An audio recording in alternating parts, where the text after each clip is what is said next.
Circles and Ceremonies for client acquisition.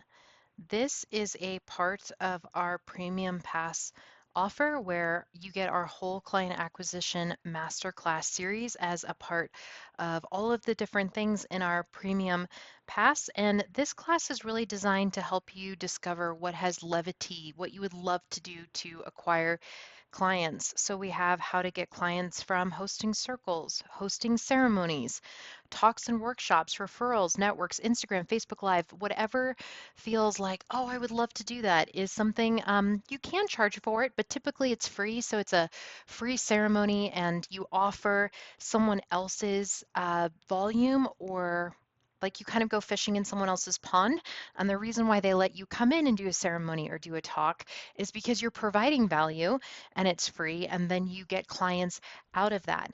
And we teach all of these different ways to get clients, but we also teach the basics of business because if you don't have your foundations laid right, you can put your offer in front of a whole volume of people. But if it doesn't convert, then you have to have these kind of business basics dialed in. And those are one, you have to design your client acquisition strategy. So this talk is all about circles and ceremonies, similarly to our masterclass on talks and workshops. Obviously, you could spend a lifetime studying public oration and go really deep into that.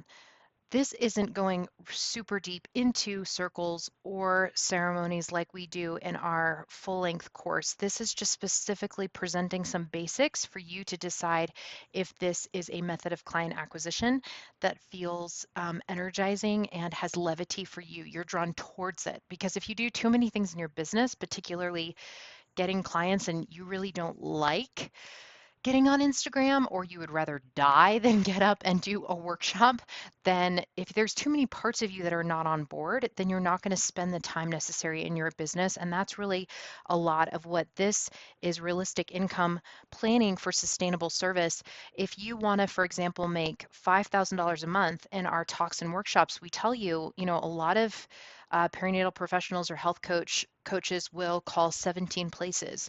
Well, if you just break down the math, you actually had to call 25 to get 4 yeses to come and do a talk, 1 per week or 4 a month.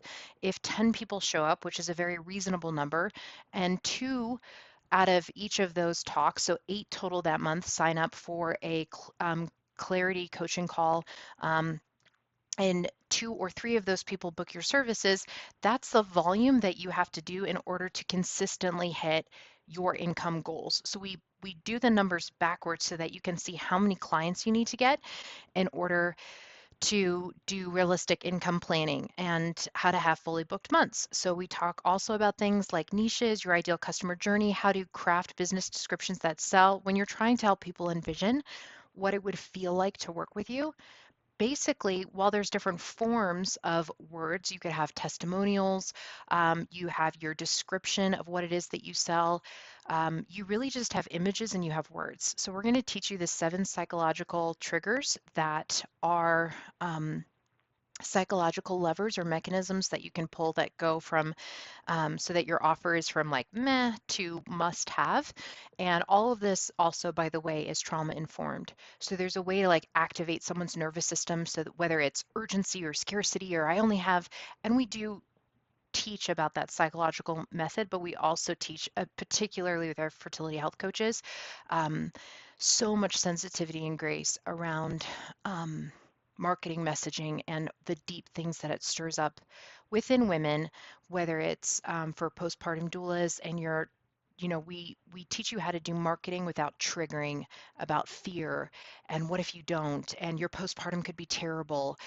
These are things that we are sensitive to. And then lastly, opening the relationship conversations is our take on closing the deal.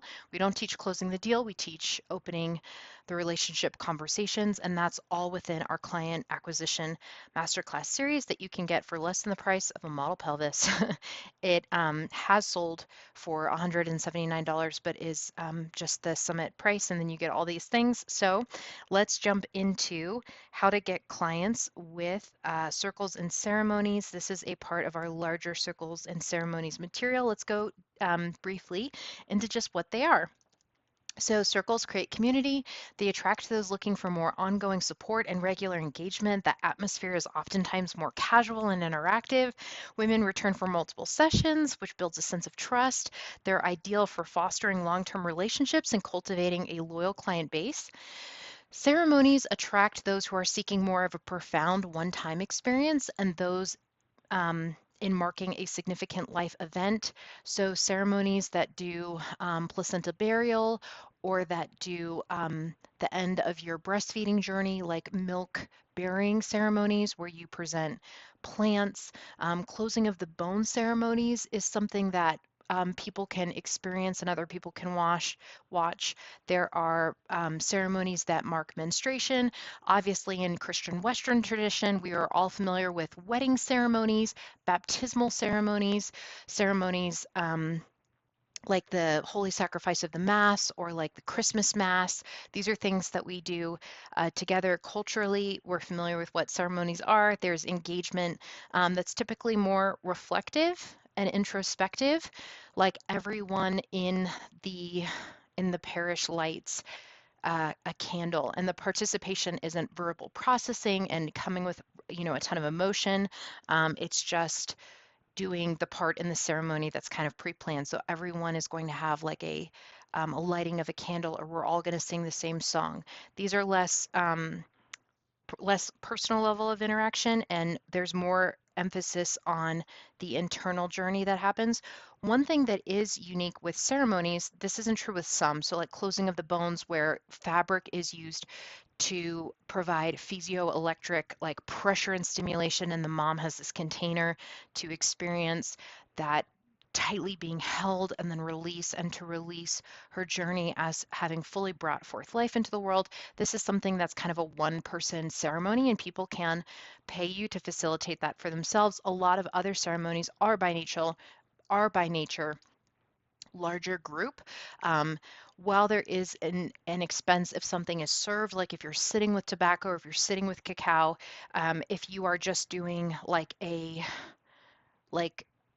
different type of ceremony, it is not expensive to add a lot of people. So one benefit with ceremonies that's not present with circles is that you can, for example, go to a lot of different community centers or a lot of different um, you can go to like you could have a ceremony that potentially could be 200 people, pack out an entire interfaith congregational center or something, and you could do a ceremony that is just for a large volume of people because you don't have to have constraints around people sharing. And so there's different pros and cons to both of those things. Just to give a historical context, circles have been used since ancient time as vibrant community gatherings where everything from storytelling to governance was lived out.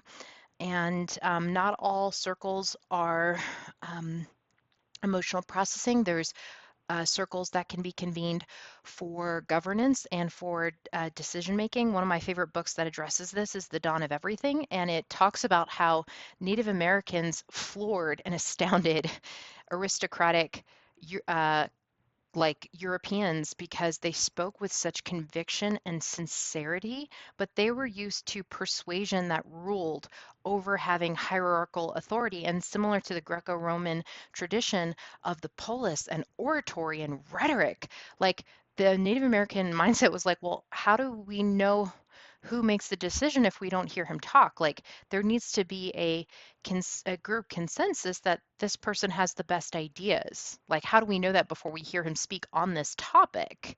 And so the book just describes how their emotional, spiritual, rhetorical intelligence just floored the courts, and they would bring them in just to speak because they had such a rich oral tradition of exceptional, sincere speech.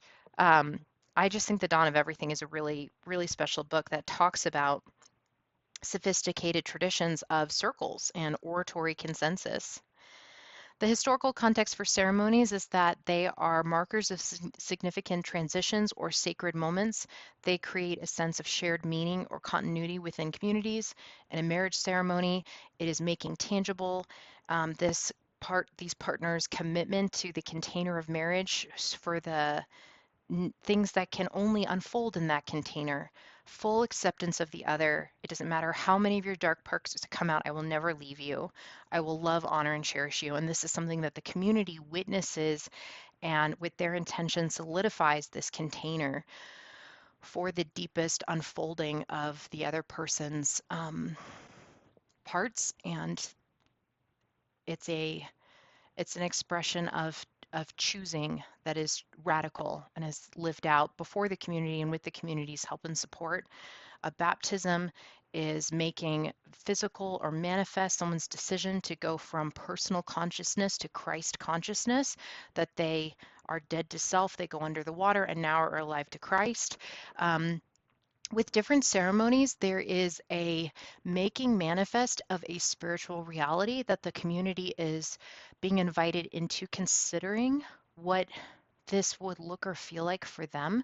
So this presentation isn't going to get really deep into how to facilitate ceremony, because there are as many different elements to ceremony as there are spiritual concepts. So the spiritual concept of like, what is a lifelong commitment, or the spiritual concept of like, what is it to enter into Christ consciousness, or what is it to blend consciousness with like psilocybin. I don't remember how to say the name of that mushroom. Psilocybin. No, I'm not. I'm tobacco. We'll just go with tobacco. To what is it to blend consciousness with this plant?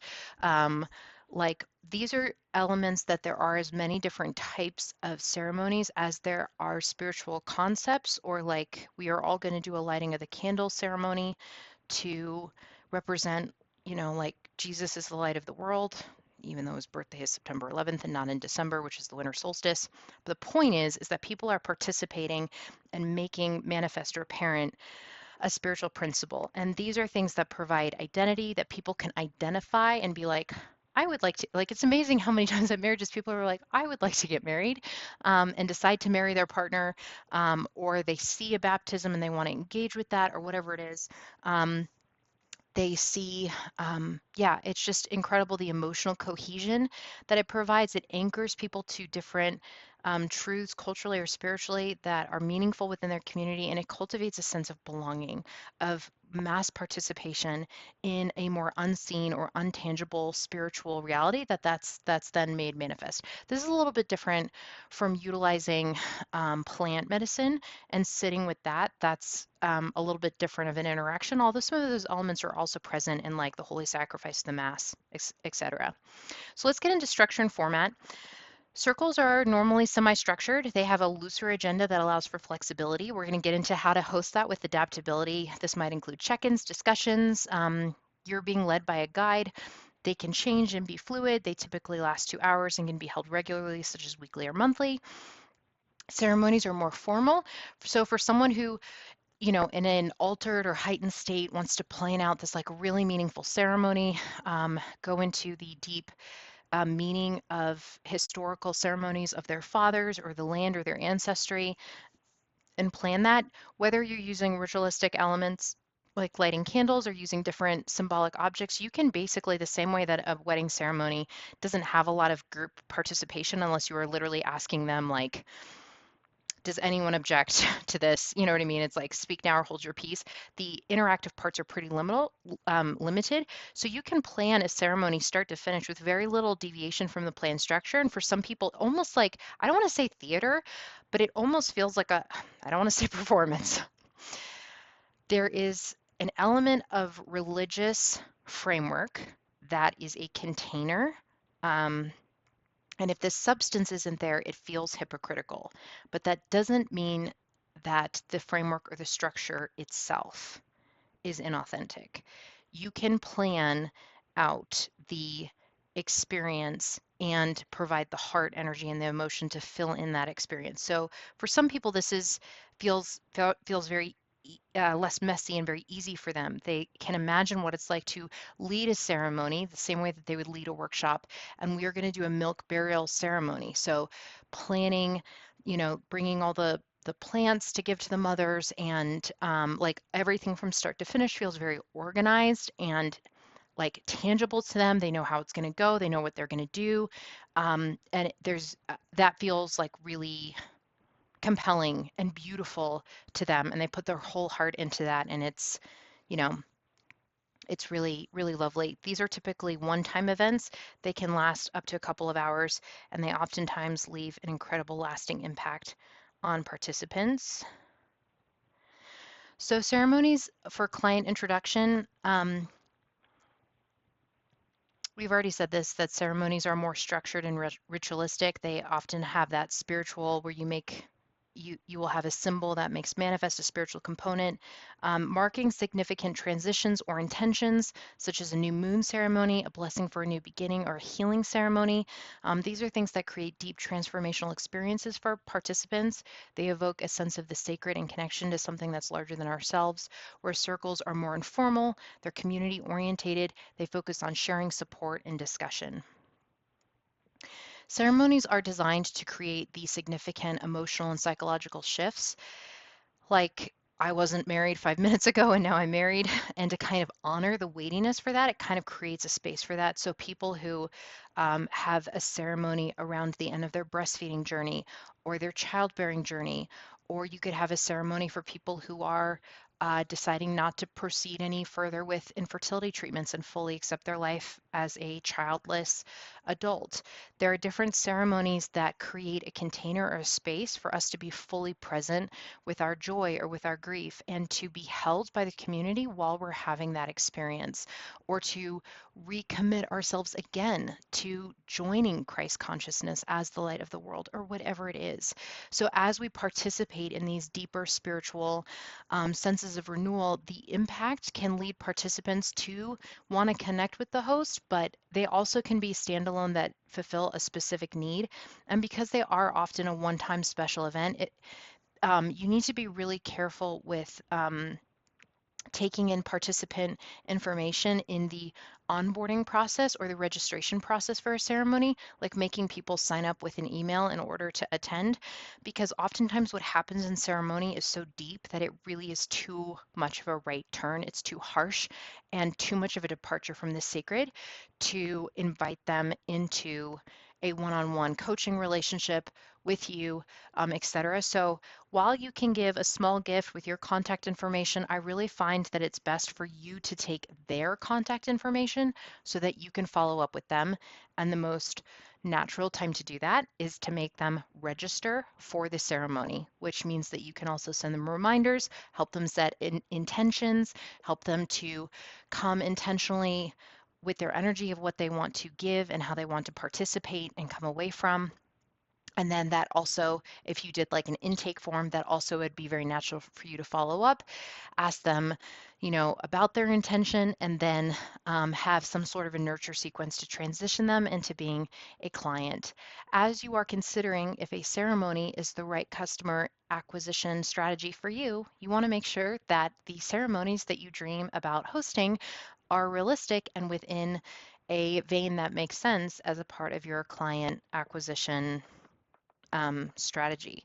So if you are a postpartum doula, the types of ceremonies that you would host would be very different than if you were a fertility health coach, very different than if you were a doula, to make sure the type of people that you're attracting are your ideal clients, and they are going to refer you to others and be a part of your larger. Um, there's this phrase that I so love. The truth is that the phrase that I love is intentional circle of generosity. And I love that phrase, an intentional circle of generosity that you build in your business, is because all of us have limitations. We can't send an unlimited amount of holiday cards. We don't have unlimited time. So the people that I'm generous to, having an intentional circle of generosity where I gain referrals from this, I'm intentionally generous to this group of people and they give back to me, is something that it's good to have clear expectations around that and to communicate that, which we get into in our master series on referral partners, like intentionally inviting people to be a referral partner for you. And I think, yeah, you want to design a customer journey that it is congruous with all the offerings that you are performing, and people who love your intake and are going to invite other people to your intake experiences are the type of people who would be ideal aligned clients for you. So With some ceremonies, like a wedding ceremony, there is a reception after, and that is a more casual time for people to talk and have food and to come up and meet you afterwards. And that is a natural time to um, ask women more about different things. One thing that is very easy and natural, instead of saying, would you like to have a one-on-one clarity coaching call with me to see if my services as a postpartum, like whatever are right for you? It feels a lot more natural at the end of a ceremony to say, a group of us are actually gathering to discuss this at the library on Tuesday at 11. If you'd like to come then, it's like a natural reason why you would be inviting her to this because it's coming up and you don't want her to be excluded. So some of these tactics are things that we discuss in our client acquisition strategy just to help you keep sacred what is sacred and still have an effective translation into clients. Circles are more effective because there's many different touch points. If someone has a deeply impactful time the first time, but they see you 6 times, maybe they come and become a personal client on time, 3 or 4 or 6 or whatever. They also develop trust in the host experience and they feel invested in the community. Circles have less of a sense of a hard right turn if you were to convert someone to a client, and we will get more into that later in the session. Key elements of the circle practice is facing one another. Every voice is a contribution. We have participation agreements and structured conversation that allow us to go deeper. I love ditching the chairs. This is me in my living room. As you can see, I have hands on the 2 women next to me. These other 2 women have a blanket around them. I love on the floor, preferably with babies and toddlers in the middle of the circle, preferably breastfeeding. And so even though this says a leader in every chair, ditch the chair part, just a leader in every spot. I love conducting groups in a conscientious way. And we're going to get into how to structure the circle for that. The self-organization of group facilitation is something that is both richer and lighter, and everyone can be more adaptive and responsive in their facilitation when these things are agreed upon and understood. Ultimately, then we become greater than the sum of our parts when people have wholeness and responsibility. So wholeness both speaks to a trust in the collective wisdom of all of the people that are present in the circle, and it also speaks to wholeness within us. And then responsibility, which is just the ability to respond effectively, is something that is practiced within circles. So one thing that we do is trust that the wisdom and insights that we're seeking reside within those who are gathered within the circle, and we come expectant of epiphany and from revelations that come as we lean upon the whole. By the way, I'm going to start getting a lot deeper into circles because there are as many types of ceremony as there are plants and as there are important spiritual principles. And while there are major ones within, like, there are just, and as there are cultures, so all various different cultures, and then there's like a whole bunch of different transitions that are capable of being honored and a container set for people to experience the joy or relief or grief or sadness around those different things. So there are these are just there are many different ceremonies, but circles have some more elements that are a little bit tangible. So for the rest of the presentation, I'm going to go pretty deep into the dynamics of circle energetics and just touching on them so that you can help determine if being a circle facilitator is the right client acquisition strategy for you.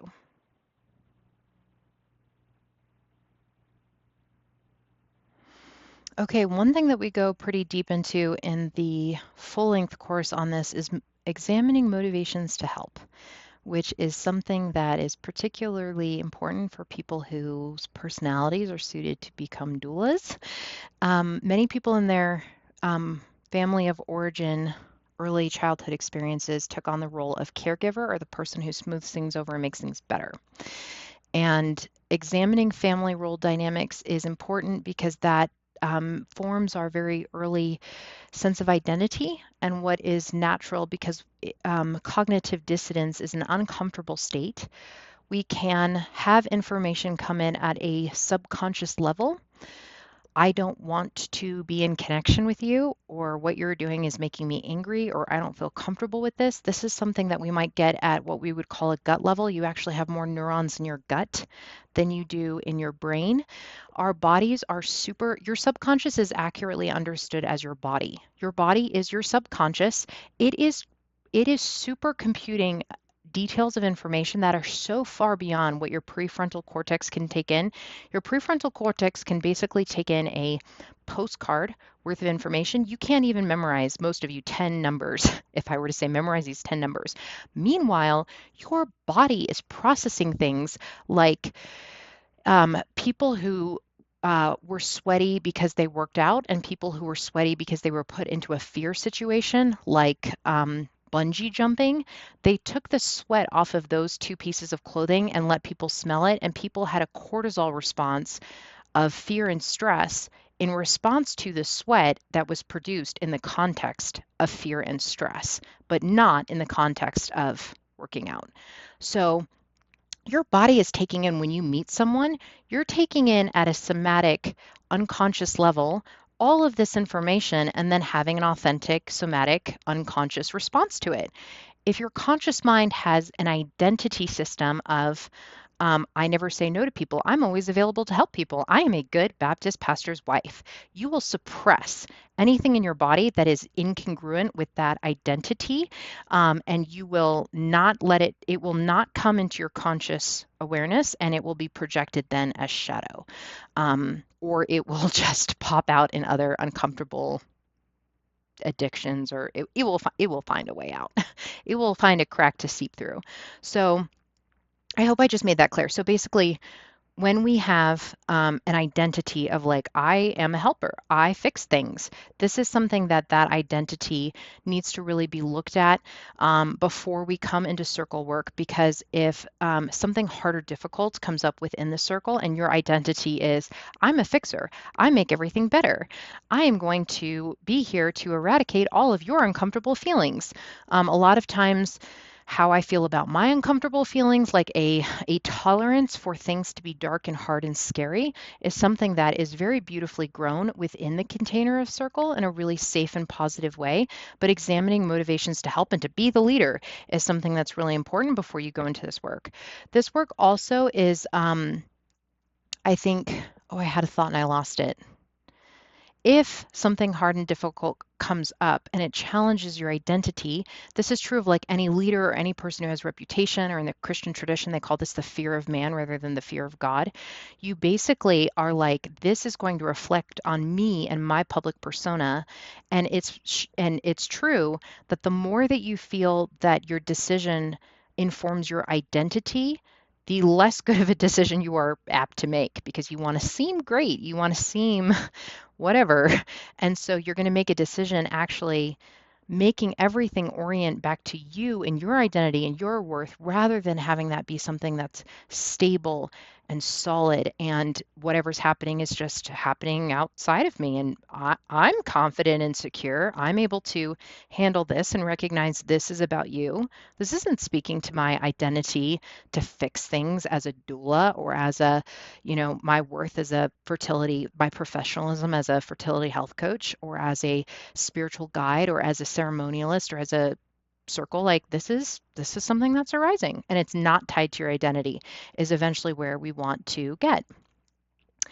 One thing that I love about ceremony and about circles is it starts what is required of you in those times feels so delicious that it just can expand into every part of your life, because what it requires of you and what it values in you is a wonderful state of being, which, as Daniel Siegel in The Mindful Therapist, he uses the FACE acronym, that you are flexible, you are adaptive, you are coherent, you are energized, and you are stable.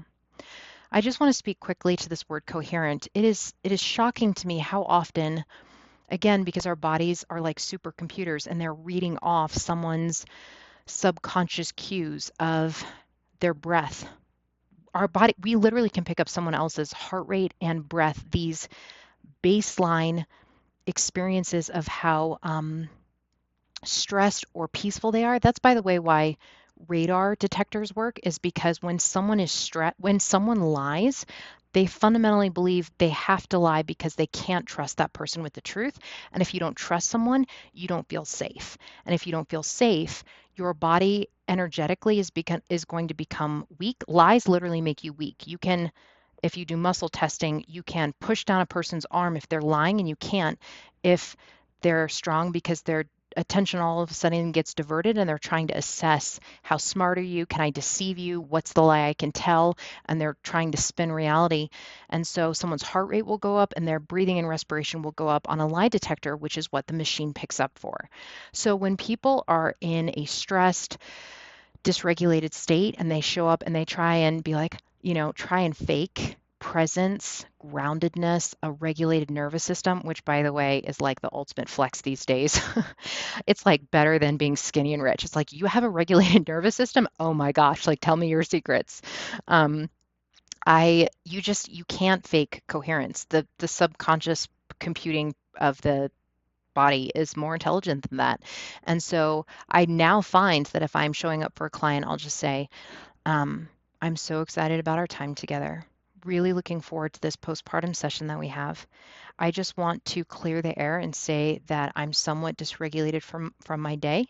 So I just want to address that in case my energy seems incongruent.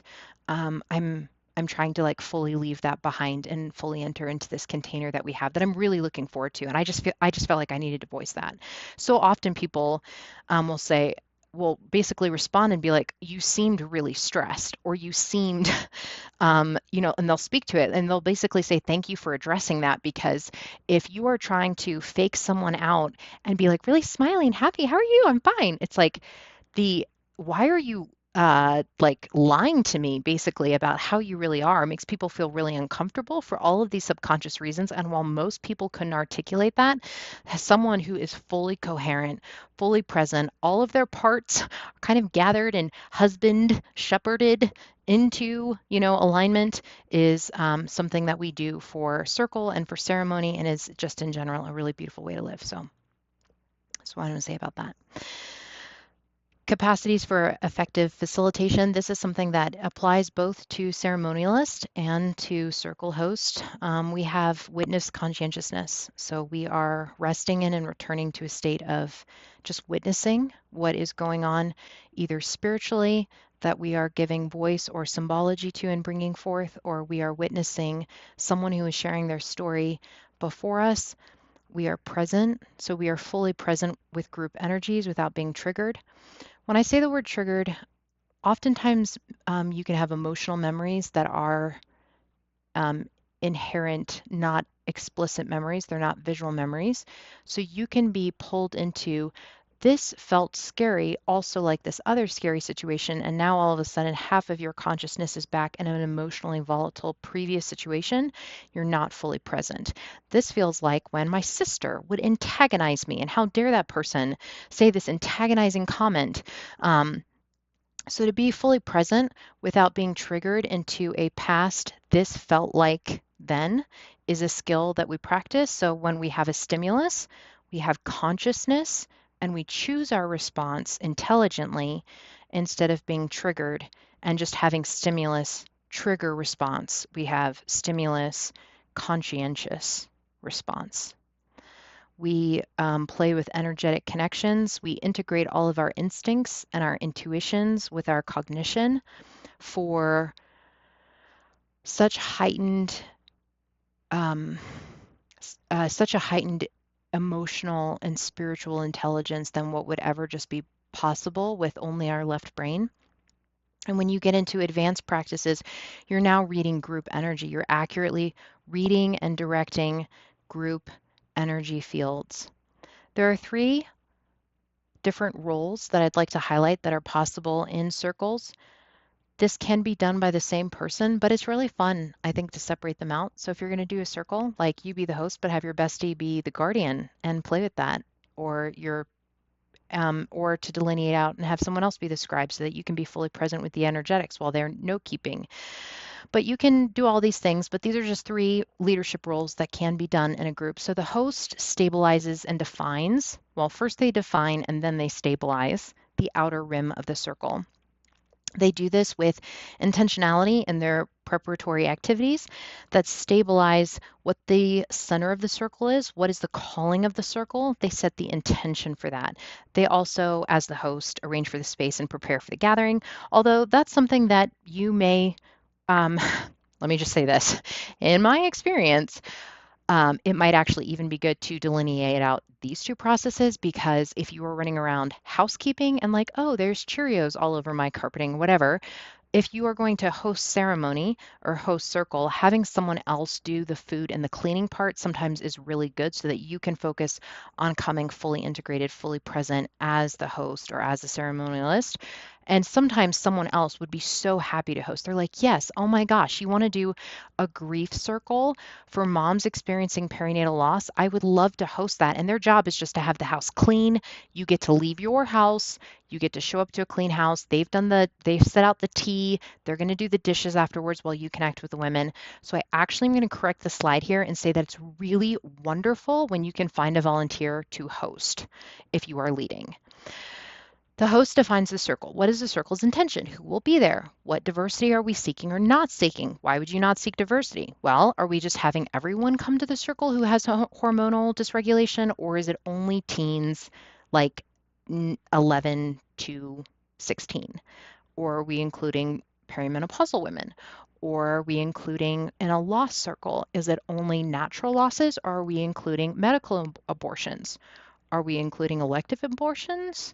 Are we including adoptions where the birth mother decided to keep the child? Are we including surrogacy where they have a lot of conflicting feelings about how they were treated and are starting to explore whether or not this was abuse? And there's another woman in there that's exploring surrogacy as a potentiality for herself. Like, what is the dynamic of who we are including and who we're not including in the circle is something that the host defines. So what is the common experience that everyone has or doesn't have? What is the diversity that we're seeking? How many people do we want to participate? What shared understandings are needed? What clarity should members bring? All of these are questions as you define and hold the rim of the circle. So you're clarifying why the circle is being called, who's invited, the frequency of the meetings and the duration. You're defining what you hope to accomplish. So if there is some type of like hero's journey that you're wanting to take people on, like we are trying to go from understanding our cycle as this to understanding our cycle as that. And by the end, all of us will be like having lifestyle design around our cycle so that we are resting in these times, and our diet is, like you have defined, like we are going to do a cycle sync with a lifestyle design around our cycles, defining what you hope to accomplish by the end. And what you hope to accomplish may be much less tangible. It could just be everyone got to tell their story of perinatal loss fully, and to fully have a container for that grief, and to be witnessed, and to not be given advice or anything. And people are not going to say anything at the end other than, thank you for sharing your story. And that's it. That's the entire point. Other people have different intentions, but envisioning that and articulating that is important for readiness and engagement, because then once people know what you are inviting them to, they can clearly opt in or opt out. Setting it how many times the circle is going to meet and for how long, and really honoring that and ending that on time is important for people's consent. So if, for example, there's a mother and she has multiple young children, her husband may consent to this circle, and the mom could say, hey, like we had a medical emergency. I never fully processed that grief with our firstborn son, and I'm just going to go to the circle. It's 4 weeks. Is this something that we can commit to with our busy family schedule, that I can take these 4 weeks? It's going to be 2.5 hours with round trip and everything each time. Can we commit to this for me to have a container to fully allow my grief to surface over our son? So because you have consent, you have clear parameters. When you're offering a perinatal service, people will have an impulse to connect to you, to benefit from your offerings. And in this context, clear is kind. People want to know, am I allowed to call my fertility health coach if I have a miscarriage? Does she want to be called at 3 in the morning? Does she want to be called at 9 a.m. the next day? Does she want me to not call if it's not a business day? Like, people want to know what your parameters are. Clear is kind, and defining that within your contracts will be different for each perinatal provider. It will also be different for each client. You'll find with some clients you're willing to be present for them. Others you'll find more challenging. It's not as much of an energetic map, and you're like, you know what, I'm needing to point you back to our contract agreement right now, because you don't have capacity for them. So, or you don't have a particular grace for them, or whatever the thing is. And so, when you give people clear delineations, we are going to meet for 2 hours for 6 weeks. You can renegotiate to continue. Members can release the process as complete. Members who feel complete can exit gracefully, and they don't feel like, well, I'm just signing up for a small group indefinitely. It's like, no, it's only 6 weeks. It's, this is contained.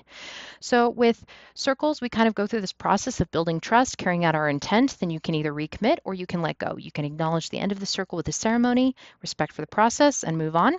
So those are all some things that the host does. The next role that we have is guardian. The role of the guardian is a person who tends to the group process, timing, flow, and energy. They're attentive to things like, do we need more space to digest what was just said because it was really tender or really profound or very thought-provoking? In modeling this, the guardian teaches other people how to create space to allow people's bodies, their subconscious, their deep somatics to fully engage with something and to integrate it and to respond to it thoughtfully. Is the conversation moving too quickly? Has the group wandered off topic? Can we bring them back to center without shaming or blaming any individual personalities? How do you do that intelligently? What do you do when someone is really sharing a lot? I was leading a discussion group one time, and there was one person, and it was a personality match, and everything that came out of this guy's mouth, I just loved, and I would be so vibrant and compliment it. And then this other girl would share. To be honest, I wasn't really vibing with her. I didn't really like her, I didn't really like what she shared. She was exploring different polarities than I was at that time. And she came to me and she said, if you're going to be a leader, you can't be so self-indulgent in your responses. It's not just about what you like. It's about honoring when people speak and the group dynamic. I thought, hot damn, what a brave, intelligent, kind thing. It would have been so easy for her to just say nothing, but she gave me that leadership insight, which is that when you are managing the energetics of the group, you can't just affirm. And two, when people share, a lot of times they have a vulnerability hangover. Did I just say that? And complimenting or affirming when appropriate, holding up and holding a frequency of acceptance when someone is descending into shame. That's something that the guardian of the group models for others so that others can figure out how to do that. So we can learn more how to do that for one another. They're sensitive to, is there tension in the room? Are people abiding by the agreements? Are people restless? Do we need to stop for a break for people to get tea? This is something that, again, this is reading out people's body language.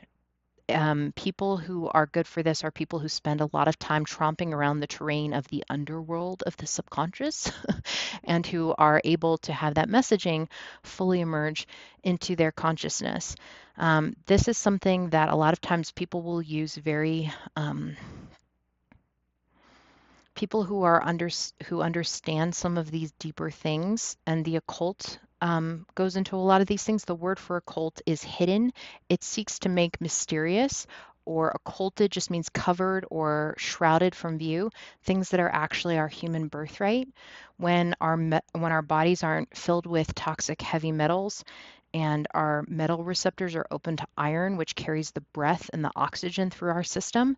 This is something that then and we don't have toxicity from poisons and microplastics. We naturally connect at very subconscious levels to ourselves, to God, and to one another. Unmooring someone from their own self, their own memories, their life legacy, like with Alzheimer's or dementia, unmooring someone from their community connections, like autism. We're about to have 1 in 30? Instead of, it's just like that person is unmoored from a regulated nervous system. They can't make eye contact with other members in their community. They are not able to pick up on micro distinctions. Obviously, these are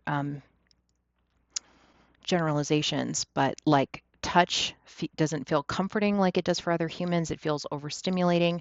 And then with God, we are meant to be connected with source. So if you have fluoride in your water and a calcified pineal gland, you're not going to be able to see the spirit world, although even just the week of this recording, we are having Elohim literally come in and videos. So we'll see how things go. We're all going to ascend together or descend. Who knows what will happen? But the guardian is a person who is well moored to God, to others, and to themselves. So they have a clean system. You have more neurons in your gut than you do in your prefrontal cortex. You're a person of intuition, and you're also then a person of intelligence who's able, without shame or blame or calling out personalities, to kind of guide things back and remind people of the agreements that have been made. Scribes is the third leadership role. If you are taking a lot of notes, you will be really present to that and recording what's going on rather than the group's energetics. So if it is a leadership circle, like I was invited to a event in Geneva, Switzerland at the same time as the UN event, where we were working with different world leaders on how to protect bodily sovereignty. And like everybody shared, and then we had a scribe. I was a scribe, Dr. Robert Malone, like Jason Christoph, like nothing's worse than name dropping when you guys don't know who these people are. Like many leaders from Europe, Japan zoomed in, like everybody had ideas. There was no camera, there was no audience, there was sincere speech. And this is what I really think, we need to do to come up with sufficiently complex systems that were a reasonable alternative to the control systems that were being implemented. And so some circles aren't emotional processing circles. If you have circles that are leadership circles, or we're trying to decide what to do, these are things where the scribe is useful. And you also can have just mapping someone's internal journey, though, for emotional journeying. It is helpful with interior formation to be like, hey, like you were at a completely different process 6 weeks ago. It's also fun to write down jokes and pictures and have different things like that. Can be the job of a scribe. Sometimes scribes do harvesting. So like I was in one church event where they had the congregation, like 6 or 8 people would turn into circles, and then they would ask, the circle would self-select one spokesperson to go up at the microphone and say what the group had found. And so circles within circles and scribes within that is something. So this is what we did in Geneva, is everybody shared, and then I wrote down on a piece of paper, and then like I or Malone or like different people, then we stood up out of our circles and reported what our circles had found. And so harvesting is something that the scribe does as a part of a leadership role within a circle. Just wanting to touch here, coming into the closing, on, we're actually not that close to closing, but it's at the 47-minute mark, so I need to wrap this up in 10 minutes. Some agreements is that with the acronym HOLY, we hold stories in confidence. We are open to the needs of others and to ourselves for what comes up. We listen with compassion and with curiosity, and we yield to moments of silence. This being modeled is life-changing for many people. In living the 3 practices of the circle, which is intentional speaking, attentive listening, and a responsibility for contributing to the group's well-being, we are constantly attending to our impact and contribution within the group. As other people see that modeled, they will also become better at intentional speaking, attentive listening, and being aware of how they're affecting the group. When people pay attention to what parts of us belong in a particular circle and which do not, they kind of hold common concern for the effects of their behavior on the circle. And this is actually a mechanism, then it becomes very self-evident to many members that they have a lot arising for them that they would like to process further. And so it is very resonant for them if you offer an invitation for one-on-one work. They have a lot of inertia then to say yes, because they are aware that a lot has come up for them, but it's not serving the circle for them to go deeply into how this aspect that the circle is there to discuss actually interfaces with how they really feel about their mother, how they really feel about their mothering, and they recognize that they want a deeper session with you. So oftentimes as it becomes apparent what parts of me belong in the group, it becomes apparent to them, I want that one-on-one intention with you. So this part I think is really good for us to address because when we think about why we might like hosting a circle and why we might not host it is the thing that we're really afraid of is what if something really intense or hard comes up and I don't know how to handle it. And I think that this is a very good consideration, and I think that it is reckless. I went to this one marriage conference, and it was called Nothing Hidden Ministries. And they just wanted, it's like if there was any emotionally significant event, like if you called your ex before your wedding night, or if you have a porn problem, like basically if there's anything significant that you're hiding from your sexual partner that you need to tell them. They gave people no parameters on like, hey, this is what betrayal trauma looks like, how people can go into hypervigilance and start asking all sorts of questions and going through your phone and trying to find a means of safety. If you drop a bomb on someone, like, I did this sexual thing, whatever, and I never told you about it. The information can so shock their system that they dissociate and their brain can't process factual and emotional information at the same time. So they're unmoored from their nervous system. Now they're questioning the past of like how much of what I thought in the past was true. And then if it's significant enough of information, they're questioning how much of a future they have with you. So they are completely unmoored, future, past, and present from this traumatic information. And there was like no guidance whatsoever from the leadership of how do you deal with betrayal, shock, and trauma. What is like a safety protocol follow-up look like? There were people like crying and like shaking on the floor because they had never verbally articulated like a severe sexual assault situation, and they were like under the chairs. I mean, it was a mess. So I just want to say that I appreciate hesitation to bring up very dark and difficult things. That is a good instinct. Um, However, trusting the process when discomfort and confusion arises is what we do within circles because tension and hard things are natural. It actually is a sign to others that something authentic is happening and we are doing deeper work, which is what we have created this circle to do. Some circles is to go deeper and bring these things up that wouldn't normally surface. So silence can carry tension, but if it's not connected to your identity as what is this saying about me as a spiritual guide in the circle, if you're not like freaking out about it, but you are comfortable with intensity, you can sit with it and expand your capacity for it. And in that space, other people who are conscientious and responsible and whole and who have been guided to take responsibility for the well-being of the circle may step in with a surprisingly intelligent and gracious response. If something's making you, there are hard things that come up like weighty grief, weighty information. There's also things like someone's rude or mean or shames someone. Well, if it's making you uncomfortable, it's probably making someone else feel uncomfortable or everyone uncomfortable. If you have a somatic sense of like, this person is talking too long, other people probably feel the same thing. Letting someone else speak to that, address that, choose not to address it. All of that is fine within the circle. And this brings us back to there's just a power dynamic of like being based. Like, I am not bothered. I'm comfortable with this. It's just very compelling. Other people are like, oh, maybe it's okay for us to share uncomfortable things and not to act like chickens with our head cut off to make a joke and lighten it or divert, or someone else start sharing immediately. Maybe it's okay if we sit with this. And you teach people how to do that by doing that. It's kind of like getting in an ice plunge.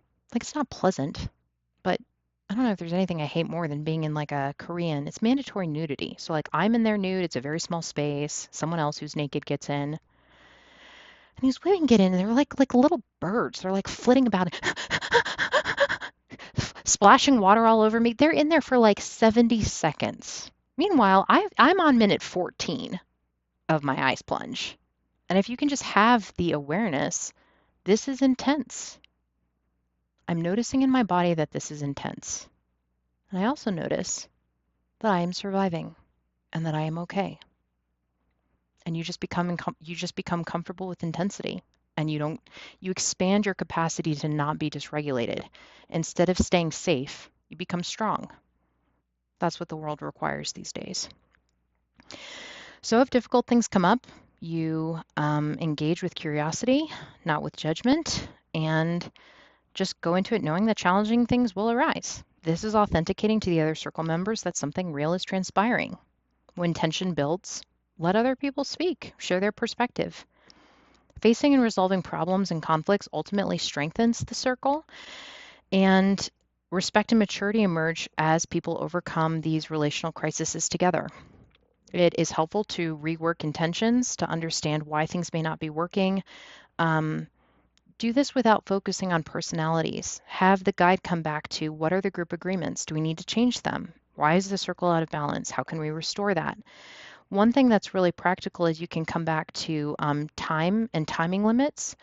And we'll address the shadow really quick. Shadow just develops from suppressed qualities.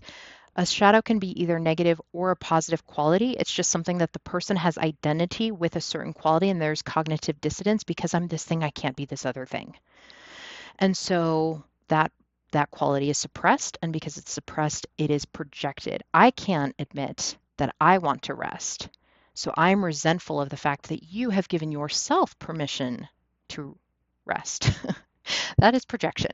What I really have is an issue with my own work-life balance, right? But now I'm projecting that onto you, and I am putting all of my feelings of judgment, and it's really envy, onto the other person. So projecting our qualities onto other people is something that can happen within group dynamics, and shadow tending is ultimately a shared responsibility for other people to understand how this works and to speak to this, and encouraging authenticity and open discussion allows for healthier group dynamics. Within circle communication, everyone can be heard. Dialogue can be honest and go deeper. Through listening carefully, we have greater wisdom and clarity, and it is just really wonderful, the spiritual energy that develops within circles and then holds its participants in a container of grace as we go into these deeper things. One way to manage this is by managing time. So when you calculate time based on the number of participants, you have an idea of how many minutes per person they should speak. You can allow longer check-ins for the first round of a new circle. One thing that I really like is some people will pass, they won't want to go next, and I really like letting people go when they want rather than go around in a circle. Oftentimes people who didn't initially speak, when they've vibe out, figure out other people's depth of vulnerability and what they shared, they understand more what's expected of them or what other people are sharing, and so then they share they're willing then to share their piece. So people who pass can be given a second chance to speak after listening. There should never be any pressure to speak, but contributions are welcome when they're ready. Some people enjoy using a talking piece. This is kind of like training wheels for people who are disconnected because of heavy metal toxicity or, whatever from their own, or it hasn't been modeled to them. They haven't been taught their human birthright of having connection to their subconscious somatic system of their gut and their intuition. So if people are really not facilitating energetics and they need a little bit of training wheels, you can have something easy to toss like an empty bottle or a pacifier, something that's related to the topic, or it can be an object from nature or something sacred, and you pass this thing, and that's basically the microphone. It functions to organize the discussion, letting everyone know when their turn is coming. It can be passed around again. It can be placed in the center. It can be set aside for spontaneous contributions.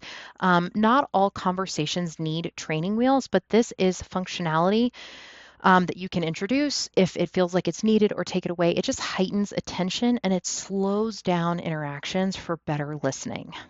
It slows down interactions so that people can process at a deeper level what was just said or what was just shared. So it teaches people attentive listening and helps control the impulse for people to interrupt, to joke, to ask a diverting question.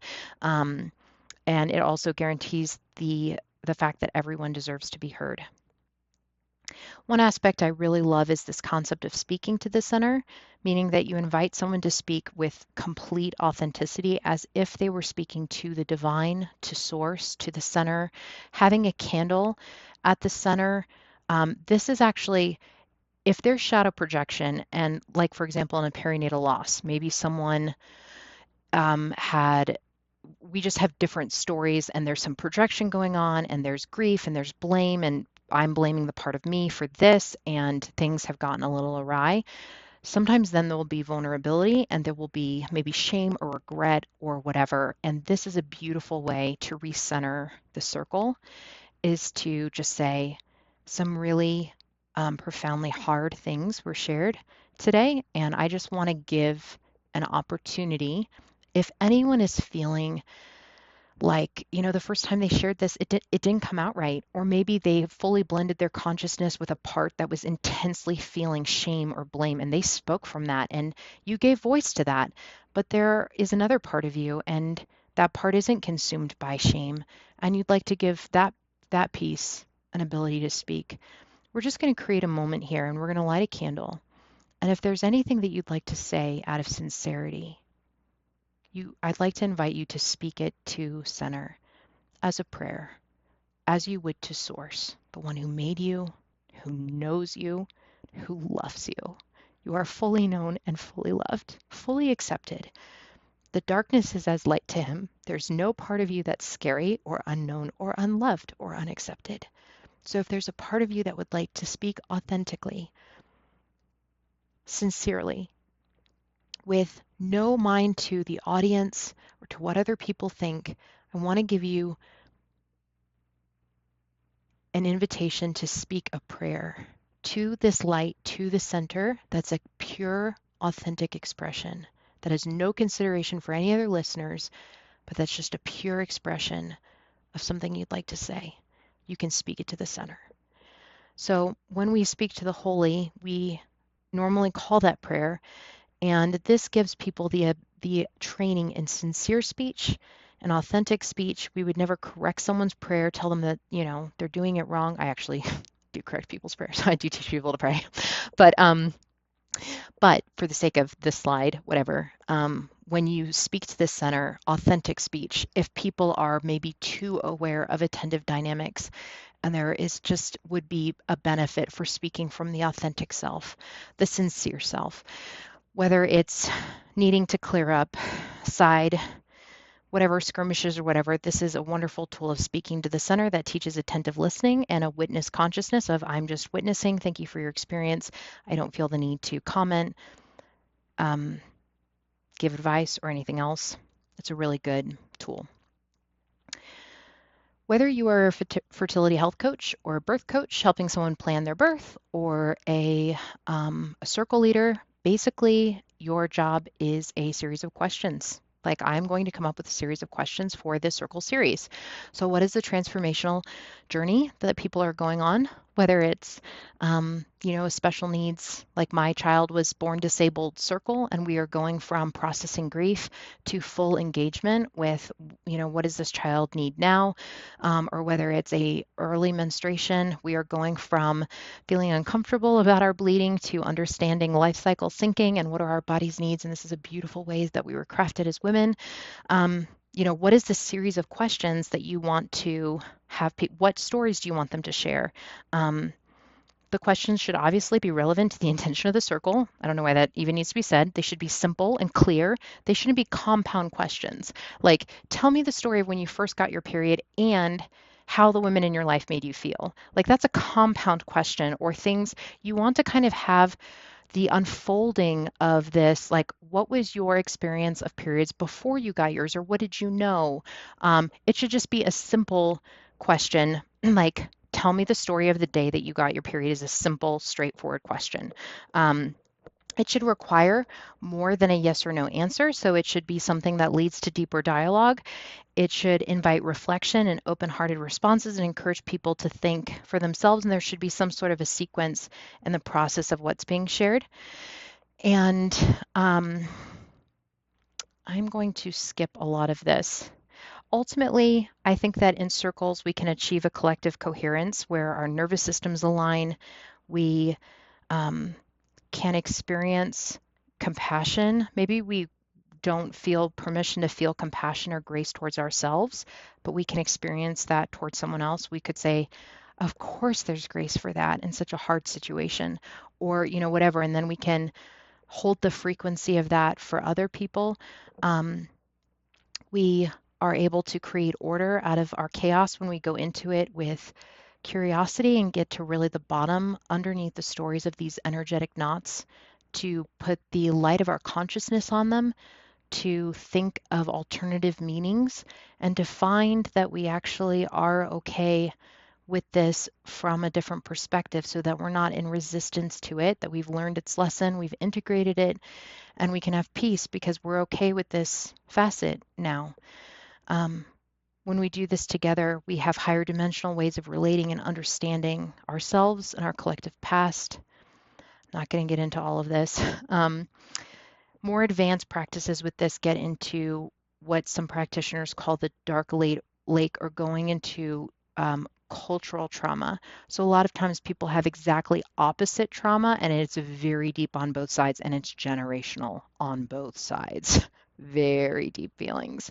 And so when you have cultural trauma, like everyone has issues with their weight and with sizeism in their relationships with women, and what are the control mechanisms, and what are the ways that we have shamed and not loved ourselves because of this, and what part of those have we fully gone into, and what part of those have we repressed, and now I'm projecting them onto you, and how did I deal with that, and how am I judging you for how you dealt with that? These get into like really hairy situations that require very advanced, but there are people who they do collective trauma releasing, where they go into areas of genocide or just whatever, and they actually do collective trauma, cultural trauma release. Truly powerful stuff. In our full training, we go into virtual circles and what a sample virtual session is. Some of my best friends are long distance. I do believe, after some initial skepticism, that you can create profound ceremonies and circles virtually. And so that is something to go deeper into if your client acquisition strategy has circles that you do online. Lastly, I just would like to introduce the idea of creating an inner and outer circle, which some of you will think that breaks the entire concept of a circle, is that everyone's equal and everyone's, sitting around heart to heart. But I actually really do like this concept by Nate Page that I just thought I would bring quickly to your attention here in closing.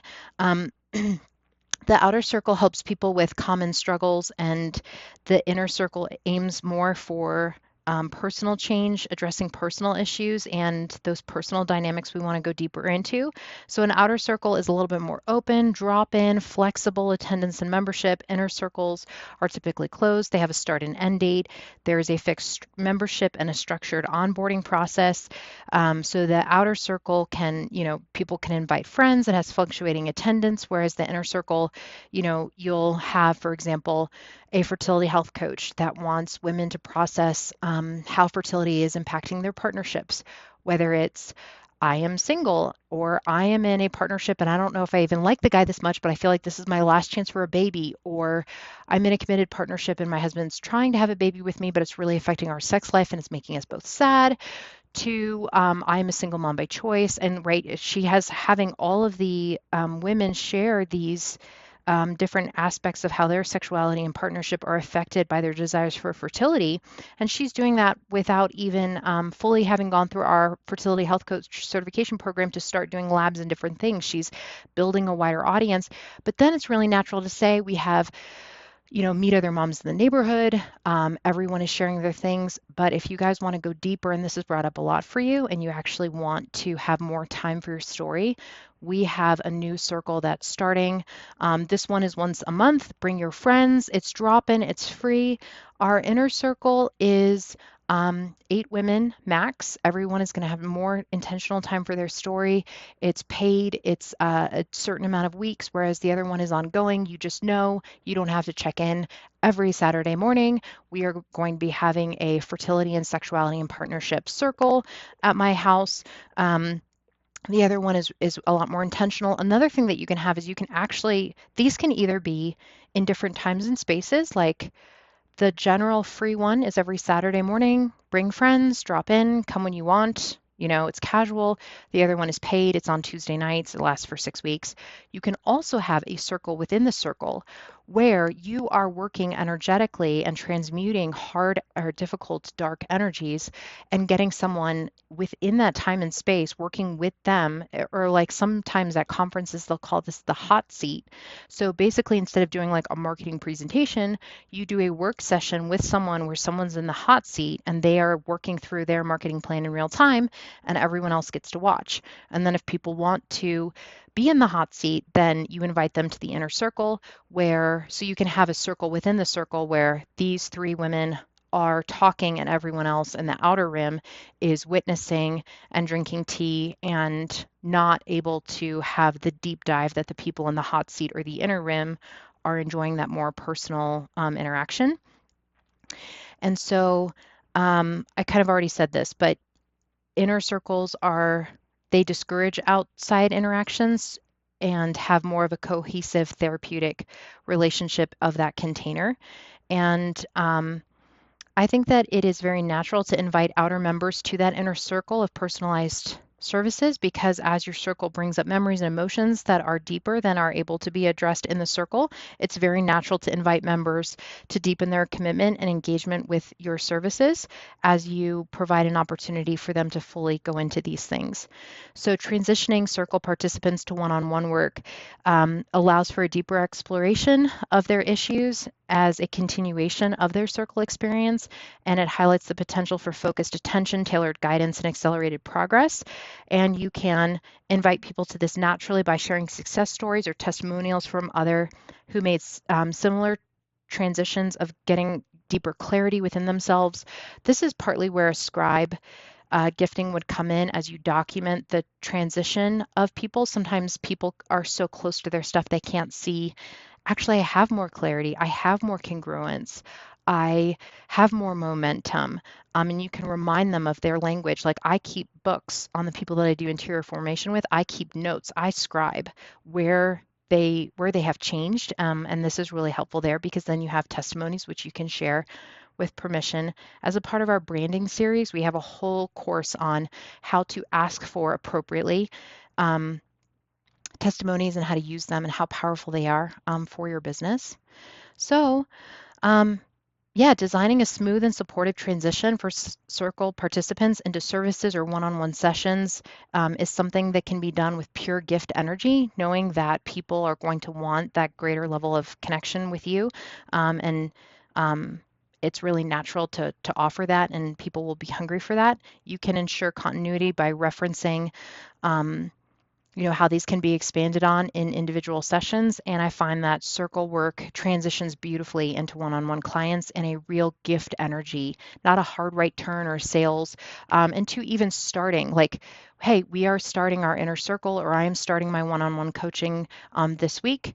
So if you want to be a part of it, it's natural to bring up the deadline because it's coming up.